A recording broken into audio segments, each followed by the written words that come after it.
नमस्कार। Youth connecting India में आपका स्वागत है। बंगाल के कई बीजेपी कार्यकर्ता आस लगाए बैठे थे। उम्मीद में थे कि कोई चमत्कार हो जाए और आलाकमान सौरभ गांगुली को साथ में ले आए। आशा थी कि रविवार को कोलकाता के ब्रिगेड परेड मैदान में मोदी के सामने दादा की पार्टी में एंट्री हो, लेकिन ऐसा हो न सका। हालांकि रैली में पहुंचे लाखों कार्यकर्ता उस वक्त जोश से भर उठे जब मिथुन चक्रवर्ती ने पार्टी का दामन थाम लिया। पलासी की युद्ध से लेकर वर्तमान राजनीतिक रण के गवाह इस मैदान के बारे में कहा जाता है कि ब्रिगेड परेड ग्राउंड जिसका, बंगाल भी उसका। अपने दौर के दिग्गज बॉलीवुड स्टार रहे मिथुन दा ने भाजपा में शामिल होने के बाद कहा कि मुझ पर भरोसा रखना, मैं जो कहता हूं वो करता हूं। सैकड़ों बांग्ला फिल्मों में भी अपने अभिनय का जादू चलाने वाले मिथुन उम्र में पीएम मोदी से 3 माह बड़े हैं। यही वजह रही कि मंच पर जब मिथुन दा ने पीएम मोदी के पांव छूने की कोशिश की तो उनके हाथ को पीएम मोदी ने पकड़ लिया। कभी वामपंथ का झंडा उठाकर जल जंगल जमीन की बात करने वाले मिथुन साल 2011 में तृणमूल कांग्रेस के हो गए। नवनियुक्त मुख्यमंत्री ममता बनर्जी के निमंत्रण पर उन्होंने पार्टी बदल ली। 2014 में ममता दीदी ने उन्हें राज्यसभा में भी भेजा, लेकिन फिर साल 2016 के आखिर में मिथुन ने उच्च सदन से इस्तीफा दे दिया और राजनीति से संन्यास ले लिया। उस वक्त मिथुन ने अपनी सेहत का हवाला देकर राजनीति छोड़ी थी। दरअसल मिथुन चक्रवर्ती की राजनीति छोड़ने की शुरुआत उसी वक्त हो गई थी जब उनका नाम शारदा चिटफंड घोटाले में आया था। बीते दिनों आरएसएस प्रमुख मोहन भागवत से मुलाकात से उनकी बीजेपी में एंट्री का अफवाह गर्म हो गया था। मिथुन की इस नई राजनीतिक चाल से ममता बनर्जी कतई खुश नहीं है। बावजूद इसके दोनों के बीच मधुर संबंध बरकरार हैं। मंच से भी उन्होंने ममता बनर्जी के खिलाफ एक शब्द नहीं कहा, सिर्फ पीएम मोदी की तारीफों के पुल बांधते रहे। वहीं ये भी अटकल लगाया जा रहा है कि जल्द ही सौरभ गांगुली भी भाजपा का दामन थाम सकते हैं। अगर ऐसा हुआ तो तृणमूल के लिए सत्ता की राह तीसरी बार तय कर पाना मुश्किल हो जाएगा।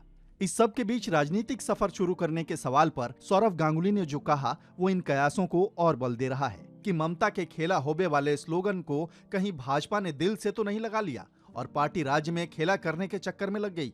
क्योंकि सौरभ ने इस सवाल पर साफ कहा कि जीवन ने मुझे कई अवसर दिए हैं, देखते हैं क्या होता है।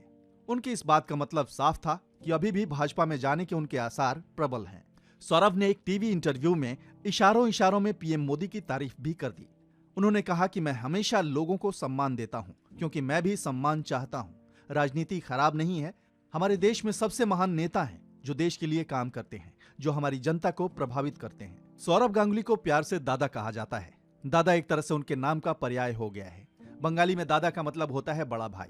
इससे ये अंदाजा लगाया जा सकता है कि देश में और खास तौर पर बंगाल में सौरभ गांगुली को कितना ज्यादा पसंद किया जाता है।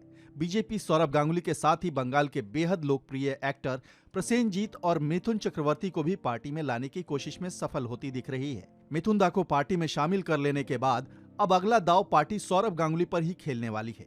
यदि गांगुली भी बीजेपी में जुड़ जाते हैं तो बंगाल का मौजूदा राजनीतिक सीन पूरी तरह बदल जाएगा, क्योंकि इन तीनों की ही बंगाल में बहुत बड़ी फैन फॉलोइंग है।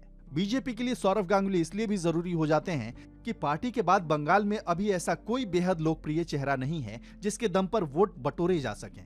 गांगुली साल 1996 से ही बंगाल में आइकॉन के तौर पर देखे जाने लगे थे, जब उन्होंने अपने पहले टेस्ट में शतक लगाया था।